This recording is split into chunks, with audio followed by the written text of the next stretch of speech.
Encuentra tu propio lugar. Lucia. Ya no cabemos aquí. Las palabras de mi hija Cynthia todavía resonaban en mis oídos como campanas funeral mientras empacaba mi última maleta Louis Vuitton en la habitación principal de mi penthouse en Mónaco. 3 semanas después de esa humillación pública, yo estaba parada frente al ventanal de piso a techo de mi nuevo hogar, observando yates de millones de dólares mecerse suavemente en el puerto, mientras mi familia seguramente despertaba en la calle, preguntándose dónde diablos iban a vivir ahora. Mi nombre es Lucia Mendoza, tengo 71 años, y durante las últimas 5 décadas fui la tonta que mantuvo a una familia entera de parásitos. Sí, así de cruda es la verdad. Pero esa mañana, mientras el sol mediterráneo bañaba mi rostro a través del cristal blindado de mi nueva residencia valorizada en $100 millones, finalmente me sentía libre. Todo comenzó hace exactamente 52 años, cuando me casé con Roberto en una pequeña iglesia de San Miguel de Allende. Yo tenía 19 años, él 23, y ambos teníamos sueños enormes y bolsillos vacíos. Roberto trabajaba como mecánico y yo como secretaria en una oficina contable. Vivíamos en un departamento de una habitación que olía a aceite de motor y café quemado, pero éramos felices. Increíblemente felices. Los primeros años fueron mágicos. Nos despertábamos cada mañana abrazados, compartíamos un desayuno frugal de tortillas y frijoles, y planeábamos nuestro futuro mientras el radio tocaba boleros románticos. Roberto tenía manos ásperas pero cariñosas, y cuando me acariciaba el cabello por las noches, me prometía que algún día me compraría la casa más hermosa del mundo. Para mi reina, decía siempre, besando mi frente con ternura. Cynthia llegó cuando yo tenía 21 años. Era una bebé perfecta, con ojos grandes y curiosos que parecían entenderlo todo. Roberto la cargaba durante horas, cantándole canciones inventadas sobre princesas y castillos, mientras yo los observaba desde la cocina, sintiendo que mi corazón podía explotar de tanta felicidad. Esos momentos dorados, cuando éramos solo nosotros 3 contra el mundo, fueron los más hermosos de mi vida. Mauricio nació 3 años después, un niño tranquilo y sonriente que completó nuestra pequeña familia perfecta. Para entonces, Roberto había ahorrado lo suficiente para el enganche de una casa modesta en las afueras de la ciudad. Recuerdo el día que me llevó a verla con los ojos vendados. Era una construcción sencilla de 2 habitaciones, con un pequeño jardín donde crecían bugambilias rosa fucsia y un limón que daba frutos todo el año. «Es nuestra, amor», me susurró al oído mientras yo lloraba de felicidad. Nuestra casa, nuestro hogar. Durante los siguientes 15 años, construimos algo hermoso juntos. Roberto expandió su taller mecánico y yo me especialicé en contabilidad, trabajando para pequeñas empresas del barrio. Los domingos hacíamos carne asada en el jardín, Cynthia y Mauricio corrían entre las plantas persiguiendo mariposas, y yo me sentía la mujer más afortunada del universo. Roberto siempre decía que nuestra casa tenía algo especial, una energía que hacía que todos se sintieran bienvenidos. Tal vez esa fue mi maldición. Cuando Cynthia cumplió 16 años, comenzaron a llegar las visitas. Primero fue mi hermana Eloísa, que acababa de divorciarse y necesitaba un lugar temporal para reagruparse. Roberto, con su corazón generoso, inmediatamente acondicionó el sótano para que tuviera privacidad. La familia es sagrada, me decía, abrazándome por la cintura mientras yo lavaba platos. Siempre habrá espacio para los que amamos. Después llegó mi cuñado César, hermano menor de Roberto, que había perdido su trabajo y su departamento. Le dimos la habitación de huéspedes, prometiéndonos que sería solo hasta que se recuperara. Pero César tenía una habilidad especial para encontrar excusas y aplazar responsabilidades. 3 meses se convirtieron en 6, 6 en 12, y antes de darme cuenta, teníamos un adulto de 30 años viviendo gratis bajo nuestro techo. Roberto nunca se quejó. Era un hombre de principios inquebrantables, criado con la filosofía de que ayudar a la familia era un deber sagrado. Trabajaba 12 horas diarias para mantener nuestros gastos crecientes. Llegaba a casa exhausto pero siempre con una sonrisa, siempre preguntándome cómo había estado mi día. Por las noches, cuando finalmente nos acostábamos, me acariciaba la mano y me decía: «Todo esto es temporal, mi amor. Pronto volveremos a estar solos». Pero Roberto no sabía que temporal se había convertido en permanente. Cuando Cynthia se casó con Gustavo a los 23 años, naturalmente asumí que se mudarían a su propio lugar. Gustavo era un joven aparentemente ambicioso, recién graduado de administración, con planes grandes y discursos convincentes sobre el futuro. La boda fue preciosa, celebrada en nuestro jardín decorado con rosas blancas y listones dorados. Recuerdo que Roberto bailó conmigo esa noche bajo las luces colgantes, susurrándome que pronto tendríamos nietos corriendo por la casa. Solo temporalmente, me dijo Cynthia una semana después de la luna de miel, cargando maletas hacia su antigua habitación. Hasta que Gustavo encuentre el trabajo perfecto y podamos ahorrar para nuestro propio lugar. Gustavo sonrió con esa mueca que después aprendería a despreciar, esa combinación de arrogancia y falsa humildad que caracteriza a los manipuladores profesionales. Solo temporalmente se convirtió en el mantra de mi casa durante los siguientes 30 años. Gustavo encontraba trabajos, los perdía por diferencias de opinión con los jefes, y siempre tenía una excusa brillante de por qué el siguiente empleo sería el definitivo.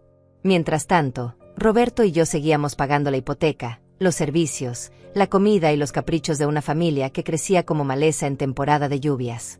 Mauricio, mi bebé dulce y tranquilo, se convirtió en un adolescente problemático que abandonó la universidad en segundo semestre. No es para mí, mamá, me dijo una tarde mientras yo planchaba su ropa. Prefiero explorar mis opciones creativas. Sus opciones creativas incluían tocar guitarra hasta las 3 de la mañana, fumar hierba en el jardín trasero y traer novias diferentes cada semana que también terminaban quedándose temporalmente para cenar. Roberto trabajaba cada vez más horas. Su cabello negro comenzó a mostrar canas plateadas, y las arrugas alrededor de sus ojos se profundizaron, pero nunca perdió esa sonrisa gentil que me había enamorado desde el primer día. Por las noches, cuando finalmente nos quedábamos solos en nuestra recámara, me abrazaba y susurraba: «Esto pasará, mi amor. Los hijos necesitan tiempo para encontrar su camino». Pero yo comenzaba a dudar si algún día lo encontrarían. La casa se llenó de ruido constante. Gustavo veía televisión a todo volumen en la sala principal, Mauricio practicaba guitarra en el garaje, César llegaba borracho los fines de semana con amigos ruidosos, y Eloísa se había apropiado de la cocina como su reino personal, llenando el refrigerador con comida orgánica carísima que solo ella podía tocar. Mi hogar tranquilo y amoroso se había convertido en una pensión gratuita para adultos irresponsables. Cuando Cynthia quedó embarazada de Karen, pensé que finalmente tendría la motivación para independizarse. En cambio, me anunció que necesitarían quedarse hasta que la bebé esté más grande y sea seguro mudarse. Karen nació un martes lluvioso de abril, y Roberto lloró de felicidad cargando a su primera nieta. «Ahora sí que necesitamos espacio», me dijo esa noche, calculando mentalmente cómo podríamos ampliar la casa sin endeudarnos hasta el cuello. Construimos una segunda planta con nuestros ahorros de jubilación. Los años siguientes fueron una vorágine de gastos interminables. Karen necesitaba pañales de marca, fórmula especial, juguetes educativos, ropa de diseñador que Cynthia consideraba apropiada para su hija. Gustavo había encontrado trabajo como vendedor de seguros, pero sus comisiones variaban mucho según la temporada, así que Roberto y yo seguíamos cubriendo la mayor parte de los gastos familiares. Mauricio cumplió 30 años sin haber mantenido un trabajo por más de 6 meses consecutivos. Siempre tenía proyectos revolucionarios que requerían inversión inicial, una banda de rock que grabaría el álbum del siglo, un negocio de comida orgánica que cambiaría la industria, un canal de YouTube que lo convertiría en influencer millonario. Roberto, con su corazón generoso, siempre encontraba manera de apoyar estos sueños imposibles con dinero que no teníamos. Cuando Roberto murió de un infarto fulminante a los 58 años, mi mundo se derrumbó completamente. Estaba en su taller, reparando el motor de una camioneta, cuando simplemente se desplomó. Los paramédicos dijeron que había sido instantáneo, que no sufrió, pero eso no aliviaba el agujero negro que se había abierto en mi pecho. Mi compañero de vida, mi cómplice de sueños, mi refugio seguro, se había ido para siempre. El funeral fue multitudinario. Roberto era querido por todo el barrio, respetado por su honestidad y generosidad. Durante 3 días, la casa se llenó de flores, comida y personas llorando. Pero cuando todos se fueron, cuando el silencio regresó, me di cuenta de algo terrible. Yo era la única que realmente lo extrañaba. Para mi familia, Roberto había sido el proveedor conveniente, el tío bueno que siempre decía sí, pero no el pilar emocional que había sido para mí. Cynthia me abrazó en el cementerio y me dijo: «No te preocupes, mamá. Nosotros cuidaremos de ti». En ese momento pensé que se refería a apoyo emocional, compañía, cariño. No entendí qué realmente quería decir. Ahora tú eres la única responsable de mantenernos a todos. La herencia de Roberto incluía la casa completamente pagada, una cuenta de ahorros modesta y el taller mecánico. Vendí el negocio porque no tenía conocimientos para manejarlo, pero con ese dinero pude mantener a flote los gastos familiares mientras procesaba mi duelo.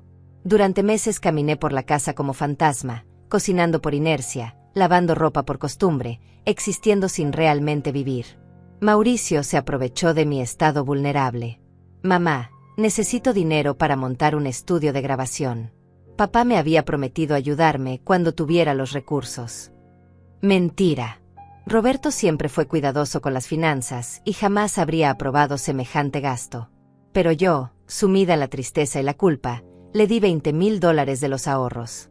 El estudio resultó ser equipo usado que revendió 6 meses después para pagar deudas de juego que había ocultado. Gustavo también tenía planes para honrar la memoria de Roberto. Quería expandir la casa nuevamente, crear un santuario familiar donde todos pudiéramos estar cómodos permanentemente. La construcción costó $40,000 y convirtió nuestro jardín lleno de bugambilias en un patio de cemento frío y funcional. Cuando protesté por la pérdida de limón que Roberto había plantado con sus propias manos, Gustavo me explicó pacientemente que los cambios son necesarios para el progreso familiar. Eloísa se había instalado definitivamente en el sótano, que había decorado como apartamento independiente con mi dinero. César seguía ocupando la habitación de huéspedes, ahora convertida en su guarida personal llena de botellas vacías y ropa sucia. Y Karen, que ya tenía 8 años, me veía como la abuela ATM que financiaba sus caprichos sin límite. A los 65 años, cuando debería haber estado disfrutando mi jubilación con Roberto, me encontré trabajando medio tiempo como contadora freelance para sostener económicamente a 8 adultos que vivían gratis bajo mi techo. Mi pensión cubría apenas los servicios básicos de la casa expandida, así que necesitaba ingresos adicionales para comida, ropa, entretenimiento y los constantes préstamos de emergencia que nadie jamás devolvía. Las noches eran lo peor. Me acostaba en la cama matrimonial que había compartido con Roberto durante décadas, escuchando risas y conversaciones que venían de toda la casa, sintiendo que estaba completamente sola en medio de una multitud.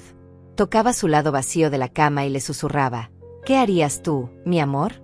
¿Cómo manejarías todo esto? Pero Roberto no podía responderme. Y yo seguía siendo demasiado educada, demasiado condicionada por años de complacer a todos, para poner límites reales. Cada vez que intentaba hablar de responsabilidades o independencia, alguien me recordaba que la familia es lo más importante y que Roberto habría estado orgulloso de verme cuidar a todos. Mentiras. Hermosas, convincentes mentiras que me mantenían atrapada en mi propia casa. Los siguientes años fueron una espiral descendente de exigencias cada vez más descaradas y mi resistencia cada vez más debilitada. Karen cumplió 15 años y Cynthia decidió que merecía una fiesta digna de una quinceañera moderna. No una celebración sencilla en casa con la familia, sino un evento en salón de fiestas con orquesta, vestido de diseñador color rosa coral importado de Italia, y 200 invitados. El presupuesto inicial era de $30,000. Es solo una vez en la vida, mamá, me explicó Cynthia mientras revisábamos catálogos de Venus en la mesa del comedor. Sus uñas perfectamente arregladas pasaban las páginas como si estuviera hojeando una revista casual, no planificando un evento que acabaría con mis ahorros restantes. Papá habría querido que Karen tuviera lo mejor. Tú sabes lo mucho que él amaba a sus nietas. Karen había heredado la manipulación emocional como rasgo genético. Se sentó a mi lado en el sofá, tomó mi mano arrugada entre las suyas jóvenes y suaves, y me miró con esos ojos grandes que me recordaban tanto a Roberto. Abuelita, todas mis amigas van a tener fiestas increíbles. No quiero ser la única con una celebración simple. Por favor, tú entiendes lo importante que es esto para mí. ¿Cómo podía decir no a esa carita angelical? ¿Cómo podía ser la abuela tacaña que le negaba a su nieta el momento más importante de su adolescencia? Roberto siempre decía que los recuerdos hermosos eran la mejor inversión que podíamos hacer. Así que saqué el dinero de mi cuenta de emergencia y financié una fiesta que rivalizaba con bodas de clase alta. La quinceañera fue espectacular. Karen se veía como una princesa de cuento de hadas. La orquesta tocó hasta las 3 de la mañana, y todos los invitados comentaron durante semanas sobre la elegancia del evento. Pero cuando llegaron las facturas finales, el costo real había superado los $45,000. Entre el sobrecosto del vestido que Karen decidió cambiar último momento, las flores adicionales que Cynthia consideró absolutamente necesarias, y la barra libre que Gustavo expandió sin consultarme, mi cuenta de emergencia quedó completamente vacía. Fue una inversión en la felicidad familiar, me consoló Gustavo esa noche, palmeando mi hombro con condescendencia mientras yo revisaba los recibos de pago. Karen nunca olvidará que su abuela le dio la fiesta de sus sueños. Eso no tiene precio.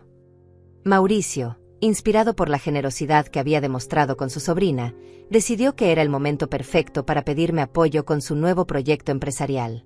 Había conocido a Evelyn, una mujer de 35 años divorciada con 2 hijos pequeños, y quería impresionarla demostrando que era un hombre de negocio serio. Su plan era abrir una cafetería artesanal en el centro de la ciudad, algo auténtico y revolucionario que competiría con las grandes cadenas. «Mamá, esta es mi oportunidad de hacer algo que papá habría respetado», me dijo una tarde mientras Evelyn jugaba con sus hijos en el jardín de cemento que antes había sido mi oasis verde. Evelyn tiene experiencia en hostelería, yo entiendo de música y ambiente, juntos podemos crear algo especial. Solo necesitamos $60,000 para el equipamiento inicial. $60,000. La cantidad me golpeó como bofetada fría. Ya no tenía ahorros de emergencia, mi pensión apenas cubría los gastos básicos de la casa, y había estado trabajando turnos adicionales de contabilidad para compensar los gastos de la quinceañera.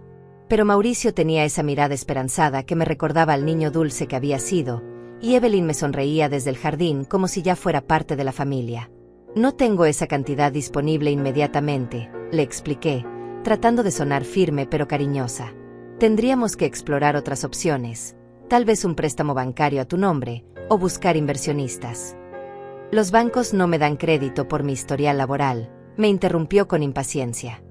«Y los inversionistas externos van a querer controlar el negocio. Necesito que mi familia confíe en mí. Papá siempre decía que la familia invierte en familia». Esa frase.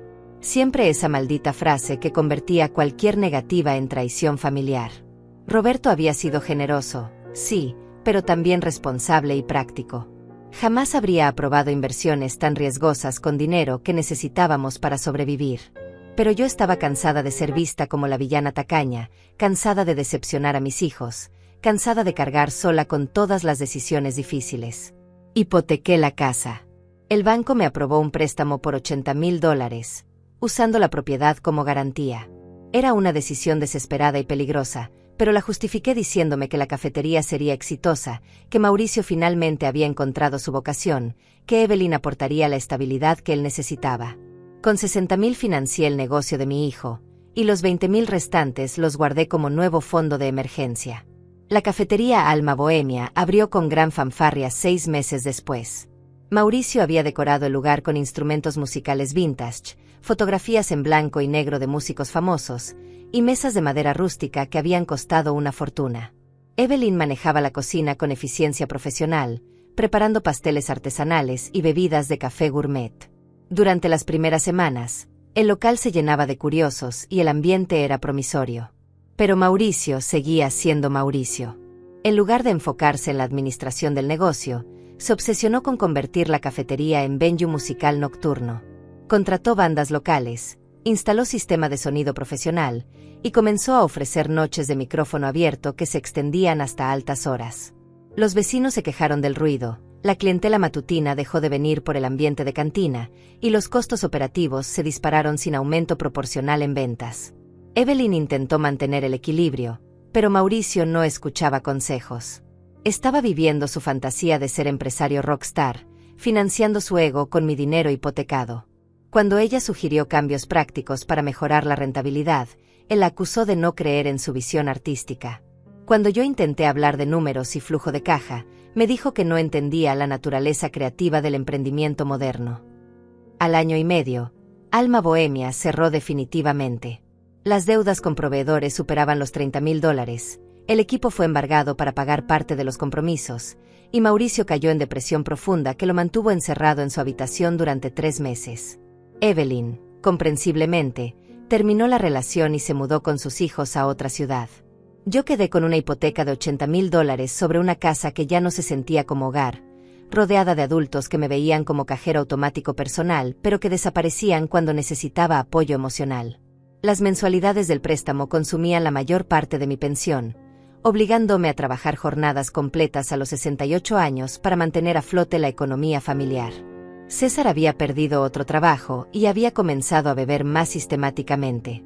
Llegaba a casa a cualquier hora, hacía ruido en la cocina, dejaba botellas vacías por toda la casa, y cuando yo intentaba hablar con él sobre su comportamiento, me respondía que estaba pasando por una etapa difícil y necesitaba comprensión familiar. Eloísa lo defendía siempre, argumentando que los hombres procesan el dolor diferente y que yo debería ser más paciente. Gustavo había decidido que merecía un espacio de trabajo en casa ahora que las ventas de seguros se habían vuelto mayormente digitales. Convirtió el garaje en oficina personal, instalando aire acondicionado, internet de alta velocidad y mobiliario ergonómico que yo financié sin saber exactamente para qué lo necesitaba. Pasaba horas encerrado ahí, supuestamente trabajando, pero yo sospechaba que principalmente veía deportes en línea y navegaba redes sociales. Cintia había desarrollado afición por los tratamientos de belleza y las compras compulsivas. Cada semana llegaba con bolsas de ropa nueva, productos de skincare japonés o accesorios de diseñador que estaban en oferta irresistible. Cuando yo mencionaba que los gastos familiares estaban fuera de control, ella me recordaba que había trabajado duro criando a Karen y se merecía pequeños gustos que mejoraran su autoestima. Karen, ahora de 17 años, había heredado el sentido de privilegio de sus padres multiplicado por la arrogancia generacional de los adolescentes modernos. Quería iPhone de último modelo, ropa de marcas exclusivas, viajes con amigas a playas de moda y curso de manejo en escuela privada con automóvil incluido para practicar. Cada negativa mía era recibida con drama digno de telenovela y manipulación emocional refinada. Abuelita, todas mis amigas tienen estas cosas, me decía con lágrimas perfectamente calculadas. No entiendo por qué nuestra familia tiene que ser diferente. Mis compañeras van a pensar que somos pobres. Pobres. La ironía me golpeaba como martillo en el pecho. Yo era pobre, trabajando como esclava a los 69 años para mantener el estilo de vida de 8 personas que nunca habían contribuido económicamente al hogar. Pero ellos vivían como clase media acomodada, asumiendo que mi capacidad de generar dinero era ilimitada y que mi obligación de proveer era eterna. La noche de mis 70 años, nadie recordó mi cumpleaños. Esa noche de cumpleaños olvidado fue mi despertar brutal. Me quedé sentada en la cocina hasta las 2 de la madrugada, mirando el pastel pequeño que había comprado para mí misma, escuchando risas que venían del sótano donde Eloísa veía películas con el volumen alto, y los gritos de Gustavo celebrando algún partido deportivo en su oficina del garaje. La casa estaba llena de vida, pero yo me sentía completamente invisible. Roberto habría recordado. Roberto habría despertado cantándome las mañanitas, habría llenado la mesa del desayuno con flores del jardín que ya no existía, habría organizado una cena familiar donde yo fuera la protagonista por una noche. Pero Roberto llevaba 15 años muerto, y yo había permitido que su ausencia se convirtiera en mi esclavitud hacia personas que ni siquiera notaban mi existencia. Al día siguiente, Cintia finalmente se dio cuenta de su olvido cuando vio el pastel a medio comer en el refrigerador. ¡Ay, mamá! ¿Ayer fue tu cumpleaños? ¡Qué terrible soy! Me abrazó con ese entusiasmo exagerado que usaba para cubrir su negligencia. Te compensaré, te lo prometo. Este fin de semana te llevo a almorzar a un lugar lindo. Pero el fin de semana llegó y ella tenía planes con sus amigas. Mamá, surgió algo inesperado. El almorzar será la próxima semana sin falta. La próxima semana se convirtió en el próximo mes, y el próximo mes se desvaneció en el olvido como todas sus promesas vacías. Mauricio estaba hundido en su depresión post-cafetería, culpándome sutilmente por no haber creído lo suficiente en su visión empresarial. Según él, mi negatividad había atraído mala energía al negocio. Karen necesitaba dinero urgente para un viaje escolar a Europa que costaba $5,000, y Gustavo había decidido que merecía unas vacaciones para recuperarse del estrés laboral que nunca parecía generar ingresos proporcionales. A los 70 años, yo trabajaba 12 horas diarias como contadora independiente, aceptando cualquier cliente que pudiera pagar mis servicios. Mis dedos artríticos dolían después de horas frente al teclado, mi espalda se resentía por las malas posturas, y mis ojos se cansaban revisando números hasta altas horas. Pero no tenía opción. La hipoteca seguía corriendo, los servicios de la casa expandida eran astronómicos, y 8 adultos dependían completamente de mis ingresos. Una tarde de diciembre, mientras organizaba facturas en mi pequeño escritorio, encontré un sobre que había llegado días atrás, pero que nadie me había entregado. Era de una empresa inmobiliaria prestigiosa, solicitando permiso para evaluar propiedades en nuestro sector porque habían recibido consultas de inversionistas interesados en la zona. El desarrollo urbano había llegado a nuestro barrio, y casas como la mía se habían revalorizado significativamente. Llamé al número que aparecía en la carta, más por curiosidad que por intención real de vender. El agente, un hombre joven y entusiasta llamado Oscar, se ofreció a venir esa misma semana para hacer una evaluación gratuita. Señora Mendoza, el mercado inmobiliario en su área está experimentando un boom impresionante. Propiedades similares a la suya se están vendiendo por cifras que la sorprenderían. Oscar llegó un martes por la mañana, cuando todos estaban fuera de casa haciendo sus actividades diarias. Era un hombre de unos 35 años, impecablemente vestido, con esa energía profesional que inspiraba confianza. Recorrió la propiedad con ojo experto, tomando fotografías, midiendo espacios, evaluando la construcción y las mejoras que habíamos hecho a lo largo de los años. Señora, esta es una propiedad excepcional, me dijo mientras anotaba cifras en su tablet. La ubicación es privilegiada, la construcción está en excelente estado, y el tamaño del terreno es ideal para desarrolladores que buscan proyectos residenciales de lujo. Conservadoramente, yo estimaría el valor de mercado en $800,000. Si encontramos el comprador correcto, podríamos llegar hasta $900,000. Las piernas me temblaron. $900,000. Después de pagar la hipoteca pendiente, me quedarían más de $800,000 libres. Era una fortuna que nunca había imaginado poseer, dinero suficiente para comprar un departamento cómodo para mí sola y vivir dignamente el resto de mis años sin trabajar como esclava. ¿Cuánto tiempo tomaría vender si decidiera hacerlo?, pregunté, tratando de sonar casual mientras mi corazón se aceleraba. En el mercado actual, con una propiedad de estas características, yo diría que máximo 2 meses. Tal vez menos si aceptamos la primera oferta seria que recibamos. Oscar me entregó su tarjeta con una sonrisa profesional. Piénselo tranquilamente, señora Mendoza. Cuando esté lista, estaremos aquí para ayudarla. Esa noche no pude dormir. Caminé por la casa silenciosa, observando cada rincón que Roberto y yo habíamos construido con tanto amor, recordando los momentos felices cuando éramos solo nosotros 4, imaginando cómo sería vivir sola en un lugar pequeño y tranquilo donde nadie me pidiera dinero constantemente. Pero la culpa me consumía. ¿Cómo podía siquiera considerar vender la casa familiar? ¿Dónde vivirían Cynthia, Gustavo y Karen? ¿Qué sería de Mauricio, que seguía sin trabajo estable? ¿Cómo abandonaría a Eloísa y César después de tantos años de convivencia? Roberto habría querido que mantuviera la familia unida, ¿verdad? Durante las siguientes semanas, guardé el secreto de la evaluación inmobiliaria como si fuera material radioactivo. Seguí trabajando mis turnos agotadores, pagando facturas astronómicas, financiando caprichos ajenos, pero ahora tenía una semilla de esperanza creciendo en mi pecho. Por primera vez en décadas, existía una salida posible de mi prisión dorada. Observé a mi familia con nuevos ojos, analizando realmente sus comportamientos y actitudes hacia mí. Cynthia me hablaba solo cuando necesitaba dinero o favores. Gustavo me trataba con condescendencia paternalista, como si fuera una ancianita confundida que necesitaba su guía masculina para tomar decisiones. Karen me veía exclusivamente como fuente de financiamiento para sus antojos adolescentes.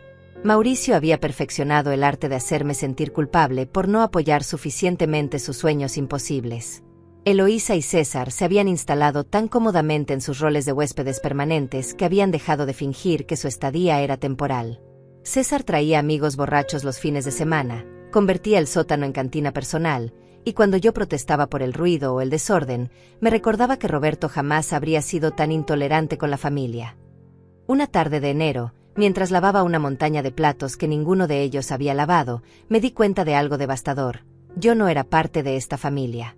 Era su empleada doméstica, su banco personal, su solución conveniente para todos los problemas económicos, pero no era querida, respetada o valorada como persona. Cuando ellos hablaban de familia, se referían a un club exclusivo del cual yo financiaba la membresía, pero no disfrutaba los beneficios. Esa noche llamé a Oscar. Quiero una segunda evaluación, le dije, sorprendida por la firmeza de mi propia voz. Y quiero conocer todas mis opciones si decido vender. Oscar regresó 2 días después con un colega especialista en propiedades de alta valorización.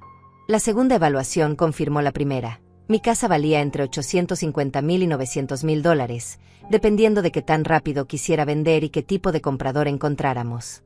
Señora Mendoza, tengo que ser honesto con usted, me dijo Oscar mientras revisábamos las cifras en mi cocina. Ya tengo 3 clientes potenciales que han visto las fotos de su propiedad y están muy interesados. Uno de ellos es desarrollador inmobiliario que pagaría en efectivo, transacción cerrada en 30 días máximo. Otro es una familia joven que busca exactamente este tipo de casa en esta zona. El tercero es inversionista que quiere convertir propiedades como esta en proyectos de Airbnb de lujo. 30 días. En un mes podría tener $900,000 en mi cuenta bancaria y la libertad de decidir exactamente cómo quería vivir el resto de mi vida. La tentación era abrumadora, pero todavía no había encontrado el valor para tomar la decisión final. Ese valor llegó una semana después, durante la cena familiar más humillante de mi existencia. La cena comenzó como cualquier otra, pero terminó siendo la gota que derramó el vaso de mi paciencia acumulada durante 5 décadas. Era domingo de febrero, y yo había preparado pozole rojo como hacía cada fin de semana desde que tenía memoria.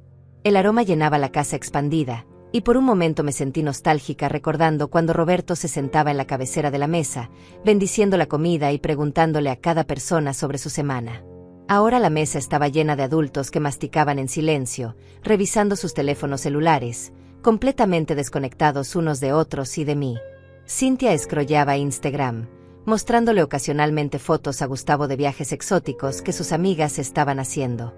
Karen enviaba mensajes de texto mientras comía, ignorando completamente cualquier intento de conversación.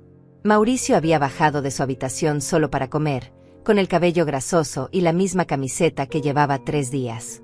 «Mamá, ¿tienes planes para el fin de semana que viene?», me preguntó Cynthia sin levantar la vista de su pantalla. Su tono era casual, pero yo reconocía esa inflexión particular que significaba que necesitaba algo.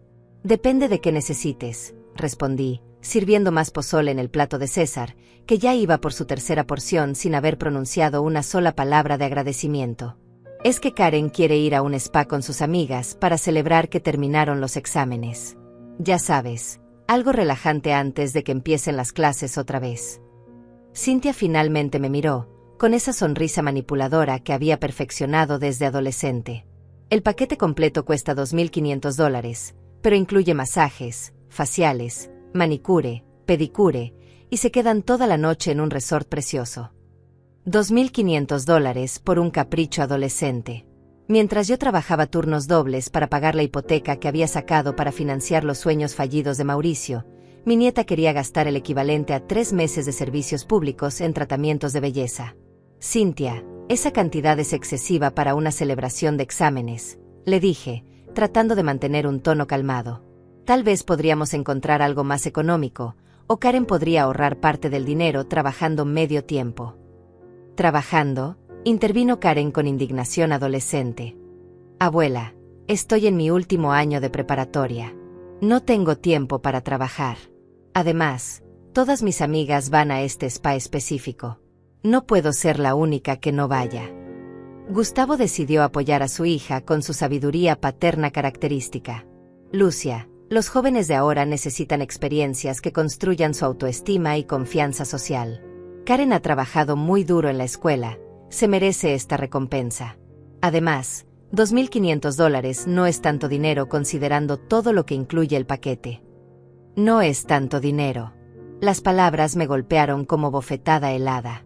Para un hombre que no había contribuido económicamente al hogar en años, que vivía gratis bajo mi techo, que usaba mi electricidad para su oficina personal, $2,500 no era tanto dinero. Para mí, representaba semanas de trabajo agotador a los 70 años. «No tengo esa cantidad disponible inmediatamente», expliqué, sintiendo como la temperatura de la habitación comenzaba a cambiar.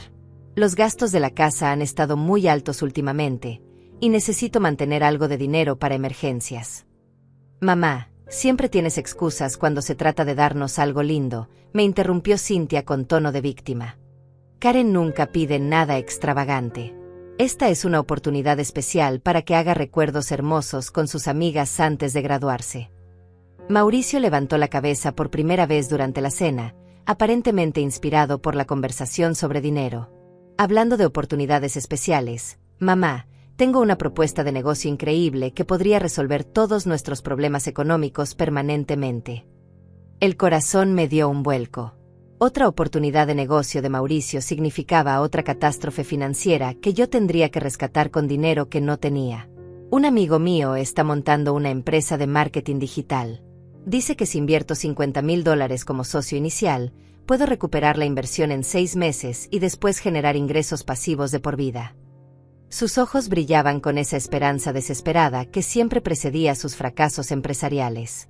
Es el momento perfecto para entrar. Mamá. Las empresas digitales son el futuro. $50,000.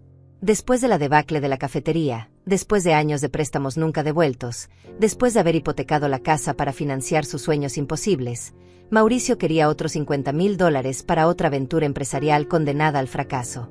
Mauricio, no tengo $50,000, le dije con firmeza creciente.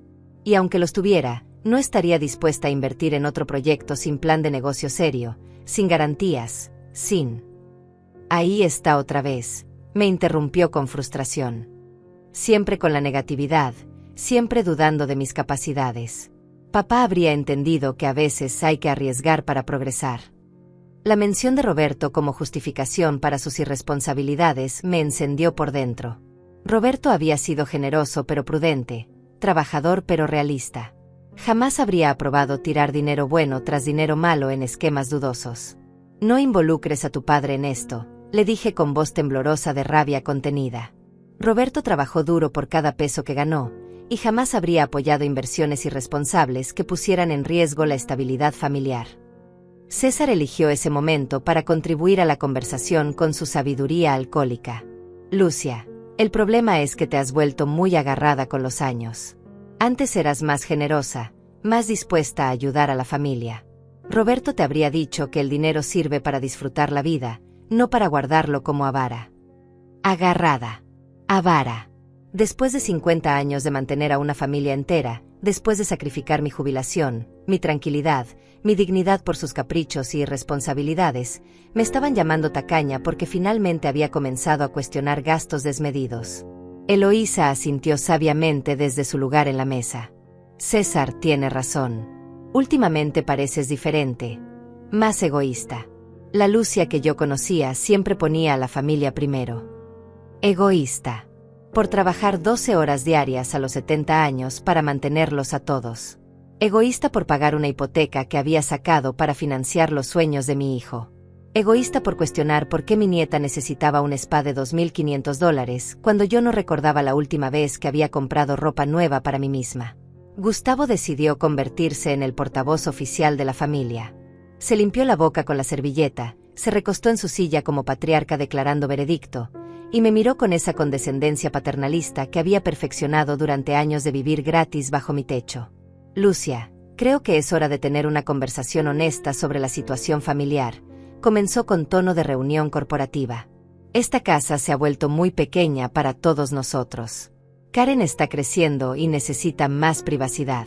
Cynthia y yo hemos estado considerando expandir nuestra familia, tal vez tener otro bebé. Mauricio necesita espacio para restablecerse después de los problemas del negocio. ¿A dónde quería llegar con esto? Mi estómago comenzó a contraerse con presentimiento terrible. Hemos estado discutiendo entre todos, continuó Gustavo, gesticulando como si estuviera presentando propuesta de negocios, y creemos que sería mejor para ti si buscaras tu propio lugar. Algo más apropiado para una señora de tu edad, tal vez un departamento pequeño en alguna zona tranquila donde puedas disfrutar tu jubilación sin las responsabilidades de mantener una casa tan grande. El silencio que siguió fue ensordecedor. Todos me miraban expectantes, como si acabaran de proponerme unas vacaciones maravillosas en lugar de echarme de mi propia casa. Encuentra tu propio lugar, Lucia, dijo Cynthia con sonrisa falsa. Ya no cabemos aquí. Será mejor para todos. Las palabras de Cynthia resonaron en mis oídos como sentencia de muerte. Encuentra tu propio lugar, Lucia. Ya no cabemos aquí. Mi propia hija, la bebé que había cargado en brazos durante noches de fiebre, que había consolado durante pesadillas infantiles, que había visto caminar por primera vez en esta misma casa, me estaba echando de mi hogar como si fuera una inquilina molesta cuyo contrato había expirado. Me quedé inmóvil durante varios segundos, procesando la magnitud de lo que acababa de escuchar.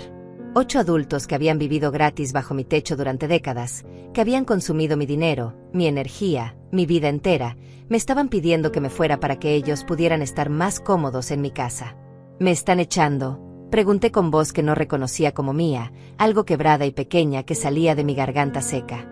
No es echar, mamá, respondió Cynthia con ese tono condescendiente que usaba para explicarle cosas obvias a Karen cuando era pequeña. Es una transición natural. Piénsalo. Ya no tienes que preocuparte por mantener una propiedad tan grande, por pagar servicios tan altos, por cocinar para tanta gente. Podrías tener un lugarcito acogedor donde solo te ocupes de ti misma. Gustavo asintió con entusiasmo, como si estuviera vendiendo la idea del siglo. Exacto. Y nosotros podríamos hacernos cargo de la casa, asumir las responsabilidades que han sido una carga para ti durante años. Sería como jubilarte de las preocupaciones domésticas. La ironía era asfixiante. Ellos se harían cargo de las responsabilidades que habían sido mi carga, pero por supuesto no mencionaban cómo financiarían esas responsabilidades sin mis ingresos.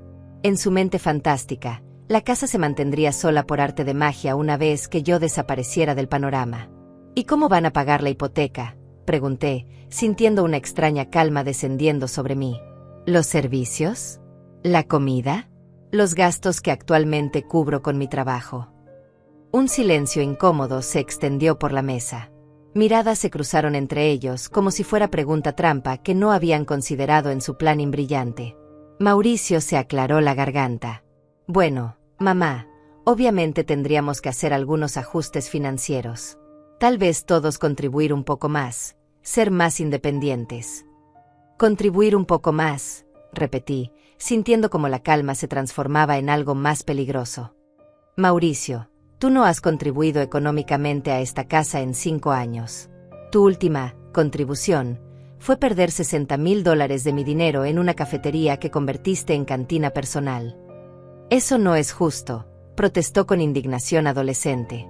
Ese negocio habría funcionado si hubiera tenido más apoyo familiar, si no hubiera tanta negatividad.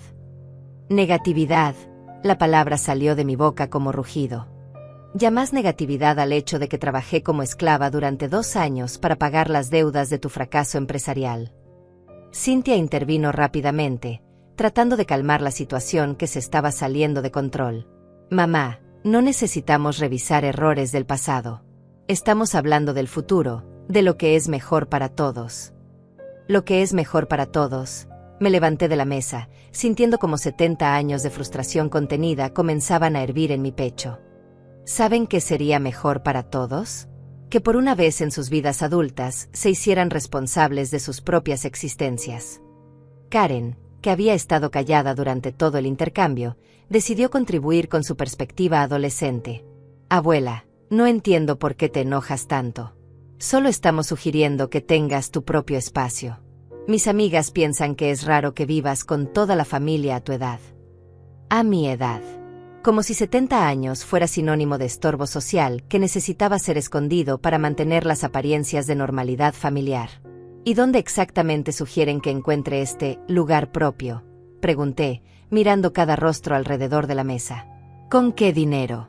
Después de haber gastado mis ahorros, mi herencia de Roberto, y haber hipotecado mi casa para financiar sus caprichos y fracasos. Gustavo se removió incómodamente en su silla. Lucia, estoy seguro de que con tu pensión y tal vez un trabajo de medio tiempo podrías permitirte un departamento pequeño. No necesitas algo extravagante. Mi pensión, que actualmente se va completa en pagar la hipoteca que saqué para el negocio fallido de tu cuñado, le recordé con voz cada vez más alta. Mi trabajo de medio tiempo, que en realidad son 12 horas diarias porque a los 70 años tengo que mantener a 8 adultos parásitos. ¡Ey!, protestó César, finalmente participando en la conversación. No tienes derecho a insultarnos. Somos familia, hemos estado aquí porque tú nos invitaste.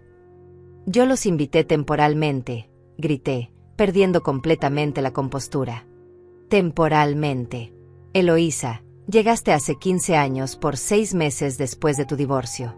César, te dimos la habitación de huéspedes, hasta que te recuperaras económicamente, hace 12 años. Cintia y Gustavo se iban a quedar solo hasta ahorrar para su propio lugar después de la boda, y eso fue hace 25 años. Eloísa se puso de pie indignada. Lucia, no sé qué te pasa últimamente, pero esta actitud hostil no es propia de ti. Roberto estaría avergonzado de verte tratando a la familia así. La mención de Roberto como arma emocional fue la gota final. Algo se rompió irreparablemente en mi interior, como dique que colapsa después de décadas conteniendo una presa desbordada. No te atrevas a mencionar a Roberto, rugí con furia que no sabía que poseía. Roberto trabajó hasta matarse manteniendo a esta familia. Roberto murió de estrés a los 58 años porque no podía soportar la presión económica de mantener a tantos adultos irresponsables. Y ustedes tienen el descaro de usar su memoria para justificar que sigan siendo parásitos. El silencio que siguió fue diferente al anterior. Era silencio de shock, de límites cruzados, de verdades dolorosas finalmente dichas en voz alta.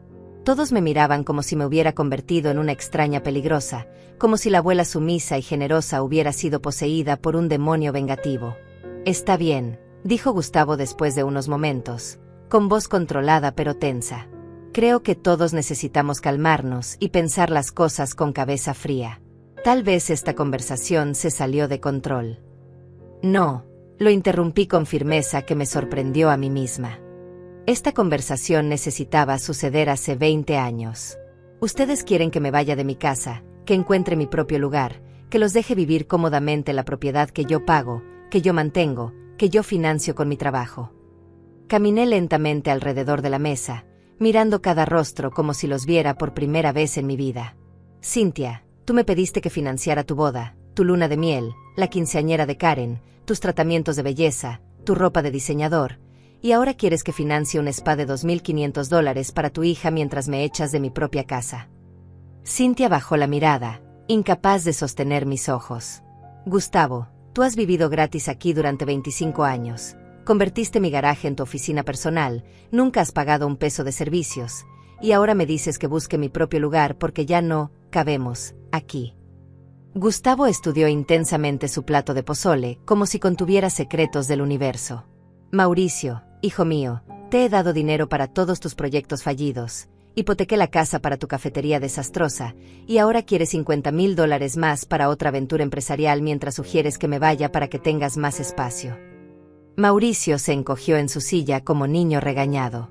Karen, nieta querida, he pagado tu educación privada, tu ropa de marca, tus salidas con amigas, tus caprichos adolescentes, y ahora consideras raro que viva en mi propia casa. Karen no levantó la vista de su teléfono.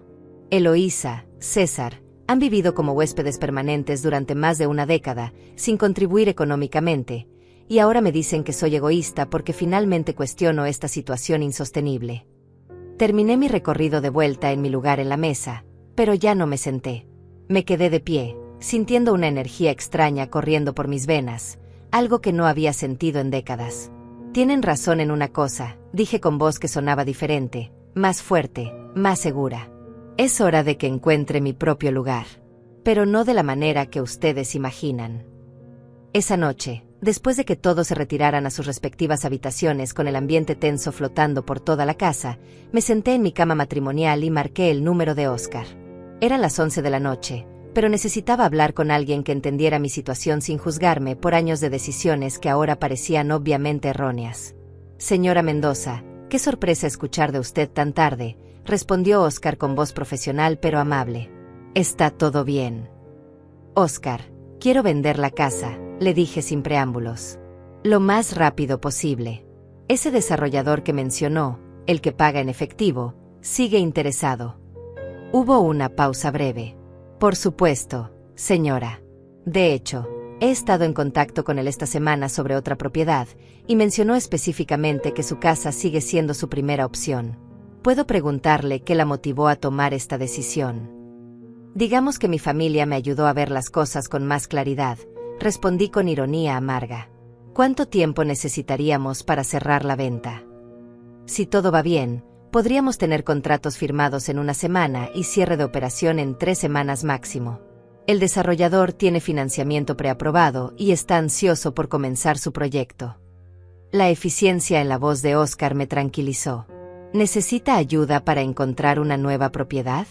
Conozco varios condominios de lujo que podrían interesarle. En realidad, estoy considerando opciones fuera del país, le dije, sorprendiéndome a mí misma con la firmeza de mi decisión.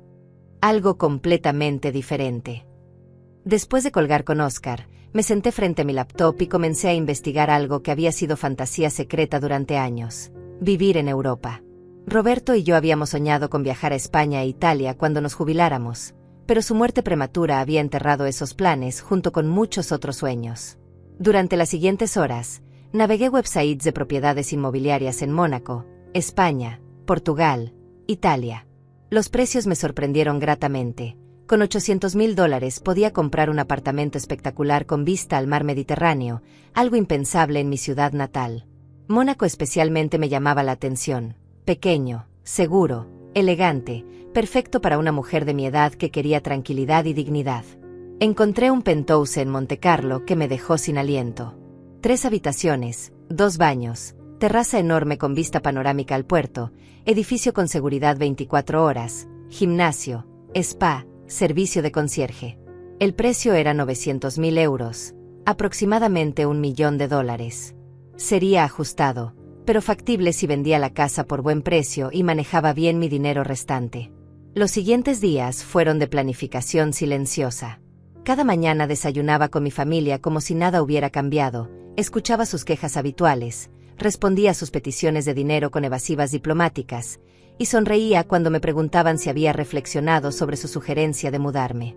Pero por las tardes, mientras ellos hacían sus actividades rutinarias, yo estaba ocupada organizando mi escape.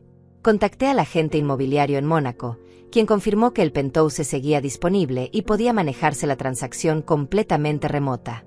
Investigué los requisitos de residencia para ciudadanos mexicanos en Mónaco. Con suficiente capital financiero, el proceso era sorprendentemente simple. Llamé a mi banco y organicé la transferencia internacional de fondos. Contacté una empresa de mudanzas internacionales especializada en traslados de lujo. Reservé un vuelo de primera clase a Niza con fecha abierta.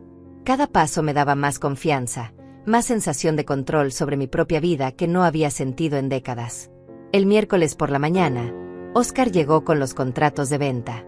El desarrollador había aceptado pagar $950,000, 50,000 más del estimado inicialmente, con cierre programado para el viernes de la semana siguiente. Mientras firmaba los documentos en mi pequeño escritorio, sentí una mezcla de euforia y terror que me recordó a cuando Roberto y yo compramos nuestra primera casa. ¿Está segura de esta decisión, señora Mendoza?, me preguntó Oscar mientras yo inicializaba la última página. Es una transacción muy rápida, y entiendo que la propiedad tiene valor sentimental. Estoy absolutamente segura, le respondí sin vacilar. Esta casa fue hogar cuando mi esposo estaba vivo. Ahora es solo un edificio caro lleno de personas que me toman por garantizada. Durante los siguientes días, mientras mi familia continuaba con sus rutinas normales, completamente ajenos a que su mundo estaba a punto de colapsar, yo finalizaba los detalles de mi nueva vida. Transferí el dinero para el penthouse en Mónaco. Contraté la empresa de mudanzas para que empacaran mis pertenencias personales el mismo día del cierre de venta. Reservé suite en el hotel más elegante de Montecarlo para mis primeras semanas mientras me instalaba. El jueves por la noche, 3 días antes del cierre de venta, Cynthia vino a mi habitación con una sonrisa conciliadora. «Mamá, he estado pensando en nuestra conversación del domingo. Tal vez fuimos un poco bruscos, sugiriendo que te mudaras inmediatamente. Podríamos darte más tiempo para encontrar el lugar perfecto». «Qué considerada de tu parte», le respondí, doblando cuidadosamente una blusa en mi maleta discreta. «Pero ya tomé mi decisión». «¿En serio?», sus ojos se iluminaron con alivio evidente. «¿Encontraste algún lugar que te gustara? Tal vez podríamos ir juntas a verlo, ayudarte con la mudanza». «Gracias, pero no será necesario», le dije, sintiendo una calma extraña. «Todo está arreglado». El viernes por la mañana llegó como cualquier otro día normal para mi familia. Gustavo desayunó leyendo noticias deportivas en su tablet, Cynthia revisaba ofertas de spa en internet, Karen se quejaba de que no tenía ropa apropiada para una fiesta del sábado, Mauricio bajó en pijama buscando café, Eloísa preparaba su desayuno orgánico especial, y César roncaba audiblemente desde el sótano. Yo desayuné tranquilamente, observando este circo familiar con nuevos ojos. En unas horas, sería solo un recuerdo amargo. En una semana, estaría despertando en mi penthouse de Mónaco con vista al Mediterráneo, escuchando gaviotas en lugar de ronquidos, oliendo brisa marina en lugar de calcetines sucios de César. A las 10 de la mañana sonó el timbre.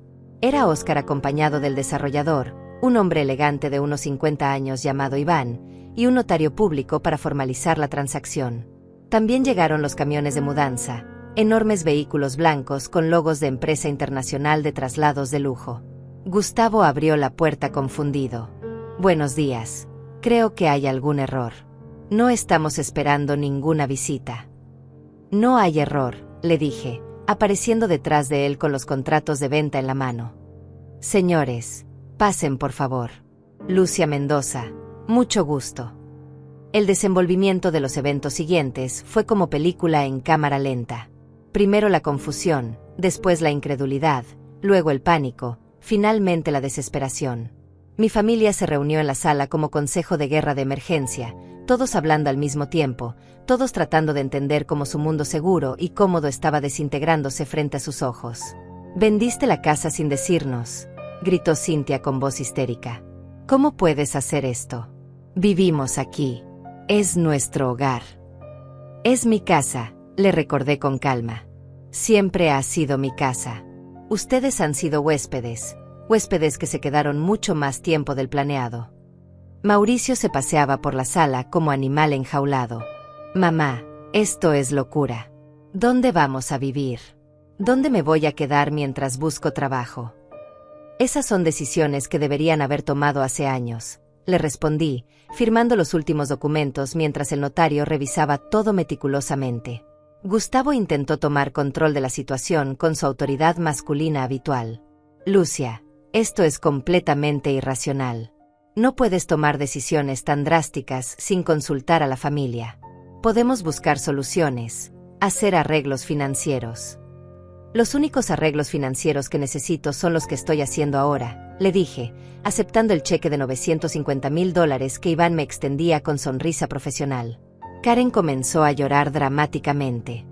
«Abuela, no puedes hacernos esto. ¿Dónde voy a vivir? ¿Cómo voy a terminar la preparatoria?»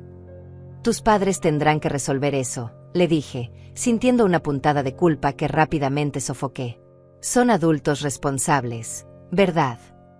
Los trabajadores de la empresa de mudanzas comenzaron a empacar mis pertenencias con eficiencia militar mientras mi familia observaba en shock absoluto.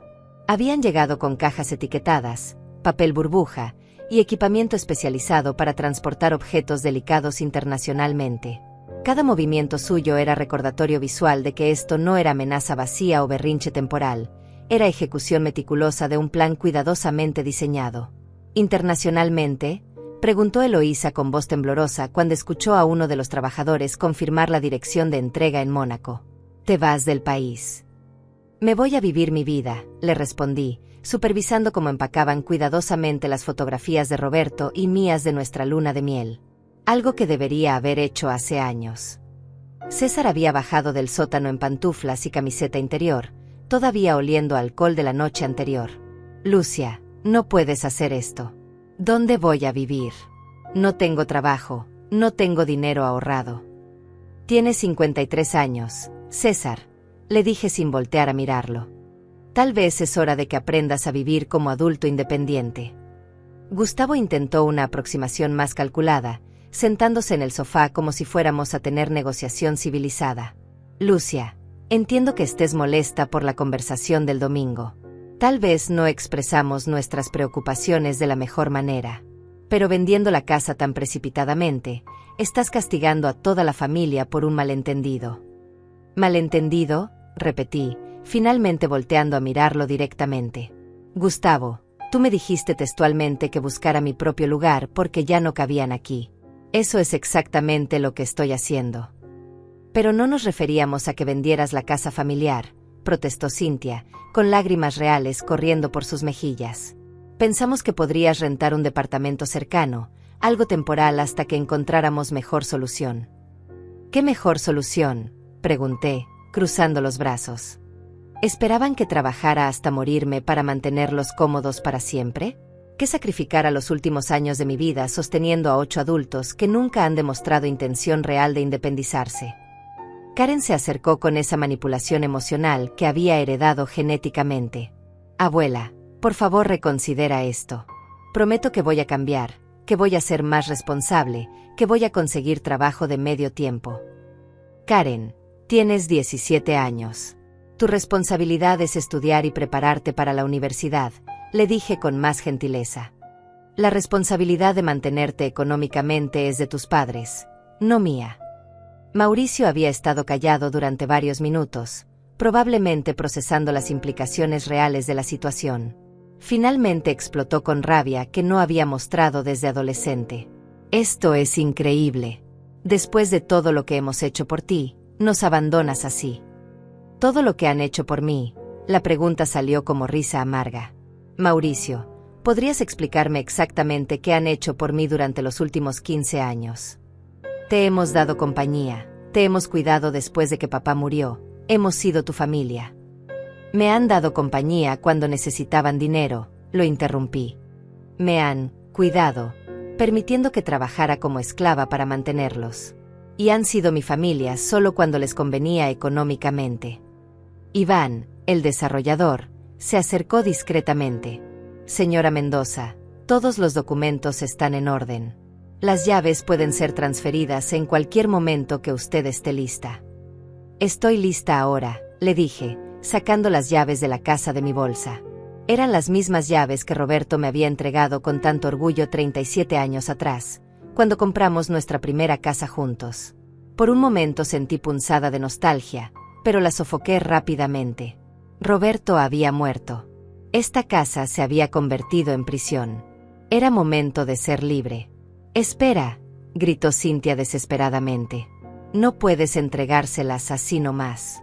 Necesitamos tiempo para empacar nuestras cosas, para encontrar dónde vivir».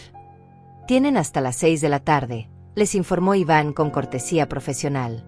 «Después de esa hora, esta propiedad será oficialmente mía, y necesitaré que esté desocupada para comenzar la demolición el lunes». ¿Demolición? Esa palabra golpeó a mi familia como bomba nuclear.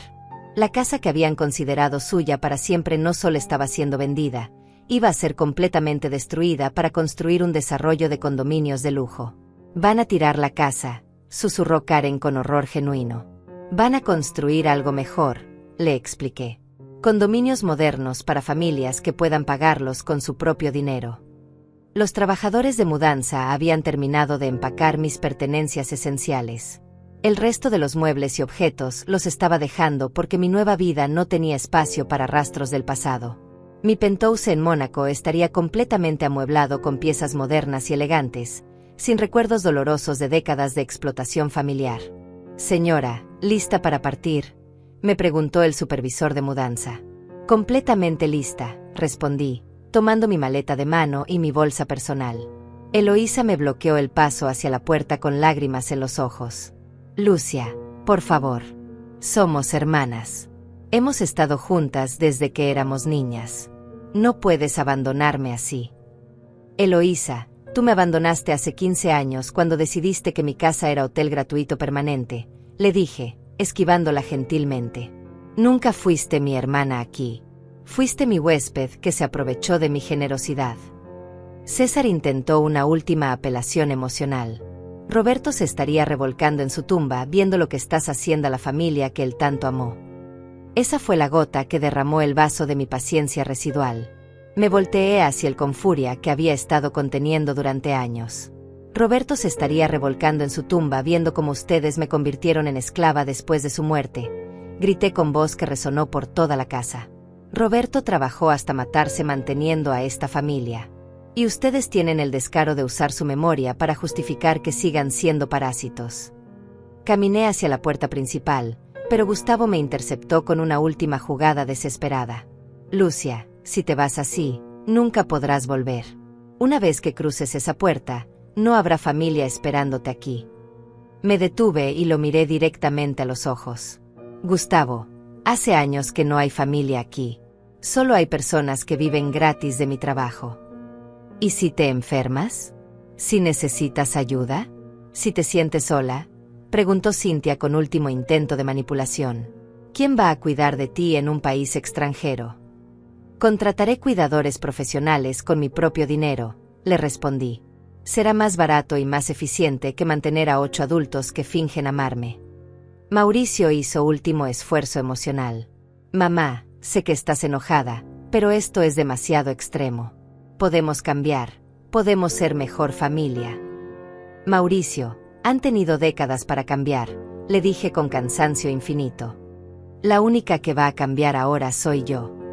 Abrí la puerta principal y salí a la calle donde me esperaba una limusina negra que había contratado para llevarme al aeropuerto. El chofer uniformado tomó mi equipaje con profesionalismo discreto y me abrió la puerta trasera. Antes de entrar al vehículo, me volteé una última vez hacia la casa que había sido mi hogar durante 37 años. Mis 8 familiares estaban parados en el umbral, con expresiones que iban desde incredulidad hasta pánico absoluto, finalmente entendiendo que su fuente de ingresos y comodidad estaba desapareciendo para siempre. Encuentren sus propios lugares, les dije con voz firme. Ya no cabemos aquí. Entré a la limusina y le di instrucciones al chofer de partir. Mientras nos alejábamos, pude ver por el espejo retrovisor cómo mi familia se quedaba parada en la acera, viendo desaparecer su mundo seguro y cómodo. Por primera vez en décadas, ellos tendrían que resolver sus propios problemas sin mi dinero, mi trabajo, mi sacrificio. El vuelo a Niza salía en 3 horas. En 8 horas estaría en mi nuevo penthouse, respirando aire mediterráneo, comenzando la vida que Roberto y yo habíamos soñado pero que nunca pudimos vivir juntos. El vuelo de primera clase a Niza fue la experiencia más liberadora de mis 70 años de vida. Mientras el avión se elevaba sobre la ciudad que había sido mi prisión durante décadas, sentí como un peso gigantesco se desprendía de mis hombros. Por primera vez desde la muerte de Roberto, no tenía que preocuparme por facturas pendientes, peticiones de dinero o adultos irresponsables que dependían de mi trabajo para sobrevivir. La azafata me sirvió champaña en copa de cristal real, y brindé silenciosamente por Roberto. Mi amor, finalmente voy a vivir los sueños que planeamos juntos, susurré, mirando las nubes doradas por el sol poniente. Perdóname por haber tardado tanto en encontrar el valor. Aterricé en Niza a las 10 de la mañana, hora local. El agente inmobiliario de Mónaco, un caballero elegante llamado Iván Dubois, me esperaba con cartel discreto y sonrisa profesional. El trayecto en Mercedes hasta mi nuevo penthouse duró 40 minutos por la costa mediterránea más hermosa que había visto en mi vida. Palmeras, yates lujosos, hoteles de 5 estrellas, y ese azul imposible del mar que había soñado durante años. Mada Mendoza, bienvenida a su nuevo hogar, me dijo Iván mientras subíamos en elevador privado hasta el piso 18. Creo que va a estar muy satisfecha con su elección. Cuando se abrieron las puertas del elevador directamente en mi sala de estar, casi me desmayo de la emoción. El penthouse era más espectacular que en las fotografías. Pisos de mármol italiano, ventanales de piso a techo con vista panorámica al puerto de Montecarlo, muebles de diseñador en tonos crema y dorado, cocina completamente equipada con electrodomésticos alemanes de última generación. Pero lo que me quitó el aliento fue la terraza. 300 metros cuadrados de espacio exterior con piscina infinita, jardín vertical, área de comedor al aire libre, y vista directa a yates de millones de dólares meciendo suavemente en aguas cristalinas. Era el paraíso que Roberto y yo habíamos imaginado en nuestros sueños más ambiciosos. El edificio cuenta con seguridad 24 horas, servicio de concierge, spa, gimnasio y room service de restaurantes 5 estrellas, me explicó Iván mientras yo caminaba como sonámbula por mi nuevo reino. Sus vecinos incluyen empresarios internacionales, artistas famosos y realeza europea. La privacidad y elegancia están garantizadas. Esa primera noche dormí en la cama king size con sábanas de seda egipcia, escuchando el sonido suave de las olas contra los yates en el puerto. No había ronquidos de César, quejas de Karen, discusiones de Gustavo y Cynthia, o guitarras desafinadas de Mauricio. Solo silencio dorado, paz absoluta, y la sensación increíble de estar finalmente en casa. Los primeros meses fueron de adaptación maravillosa. Contraté una asistente personal llamada Evelyn, una mujer francesa de 50 años con experiencia trabajando para residentes internacionales adinerados. Ella se encargaba de todos los detalles prácticos: compras, citas médicas, traducción cuando mi francés básico no era suficiente y organización de servicios domésticos. Establecí rutinas que jamás había podido tener en mi vida anterior. Desayunaba en la terraza cada mañana leyendo noticias internacionales, nadaba en mi piscina privada mientras el sol subía sobre el Mediterráneo, almorzaba en restaurantes elegantes del puerto y pasaba las tardes explorando museos, galerías y jardines botánicos de la región. Mi salud mejoró dramáticamente. El estrés crónico que había cargado durante décadas desapareció completamente. Mi presión arterial se normalizó, mis dolores de espalda causados por años de trabajo excesivo se aliviaron, y por primera vez en décadas, dormía 8 horas completas sin interrupciones. Pero lo más liberador era mi independencia financiera absoluta. Después de comprar el penthouse, me quedaron aproximadamente $200,000 que invertí conservadoramente en fondos europeos de bajo riesgo. Las ganancias, combinadas con mi pensión convertida a euros, me daban más que suficiente para vivir cómodamente sin trabajar nunca más. 3 meses después de mi llegada, recibí la primera llamada de Cynthia. Había conseguido mi número a través de contactos bancarios internacionales, probablemente sobornando a alguien para obtener información confidencial. «Mamá, por favor contesta», escuché su voz desesperada en el buzón de voz. «Estamos viviendo en un apartamento horrible, Karen está devastada, Gustavo perdió el trabajo, necesitamos ayuda urgente. Por favor, perdónanos y regresa a casa». Borré el mensaje sin responder. Las llamadas continuaron llegando durante semanas. Mauricio llorando que estaba viviendo en casa de amigos porque no podía pagar renta. Eloísa suplicando que la ayudara con dinero para un departamento porque César había desaparecido después de la venta. Gustavo intentando negociar un préstamo familiar para recuperar su estabilidad económica. A todos los ignoré completamente. 6 meses después, las llamadas cesaron. Aparentemente habían aceptado que su fuente de ingresos gratuitos había desaparecido permanentemente y tendrían que resolver sus vidas como adultos independientes. Parte de mí sentía curiosidad sobre cómo estaban sobreviviendo, pero la mayor parte de mí experimentaba alivio profundo de no ser responsable de sus decisiones. Un año después de mi llegada a Mónaco, celebré mis 72 años con una fiesta elegante en mi terraza. Había hecho amigas entre mis vecinas, mujeres sofisticadas de diferentes países que habían elegido Mónaco para disfrutar sus años dorados con dignidad y lujo. Brindamos con champagne Dom Pérignon mientras el sol se ponía sobre el Mediterráneo, y por primera vez en décadas, me sentí genuinamente feliz. ¿Extrañas tu vida anterior?, me preguntó Margaret, una inglesa de 75 años que había vendido su empresa en Londres para mudarse aquí después de enviudar. «Extraño a mi esposo», le respondí honestamente. Pero no extraño ser esclava de adultos irresponsables que confundían mi generosidad con obligación. Durante mi segundo año en Mónaco, comencé a escribir mis memorias. No para publicar, sino para procesar décadas de decisiones que finalmente entendía habían sido erróneas.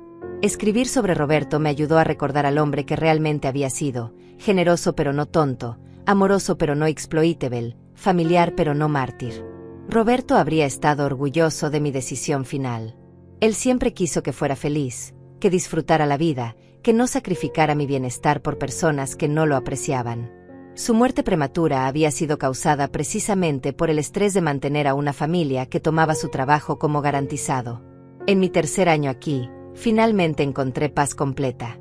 Ya no despertaba pensando en facturas pendientes, peticiones de dinero o responsabilidades ajenas. Despertaba planificando qué museo visitar, qué restaurante probar, qué viaje hacer por Europa con mis nuevas amigas. Mi dinero durará el resto de mi vida porque finalmente lo estoy gastando en mí misma. Tratamientos de spa semanales, ropa elegante, viajes culturales, cenas en restaurantes con estrellas Michelin, arte original para decorar mi penthouse. Todo lo que había negado durante décadas mientras financiaba caprichos ajenos. Algunas noches, cuando estoy en mi terraza viendo yates iluminados meses suavemente en el puerto, pienso en mi familia. Me pregunto si Cynthia finalmente aprendió a vivir con sus propios ingresos, si Mauricio encontró trabajo estable, si Karen entendió que la vida real requiere esfuerzo personal. Parte de mí espera que hayan crecido, que mi partida les haya enseñado responsabilidad que 30 años de comodidad no lograron inculcar. pero la mayor parte de mí se siente libre. Finalmente libre. Esta mañana, mientras nadaba en mi piscina infinita con vista al mar más hermoso del mundo, recordé las palabras exactas que Cynthia me había dicho esa noche fatal. Encuentra tu propio lugar, Lucia. Ya no cabemos aquí. Tenía razón en una cosa, ya no cabíamos juntos. Pero el lugar que encontré no es departamento pequeño para anciana descartable.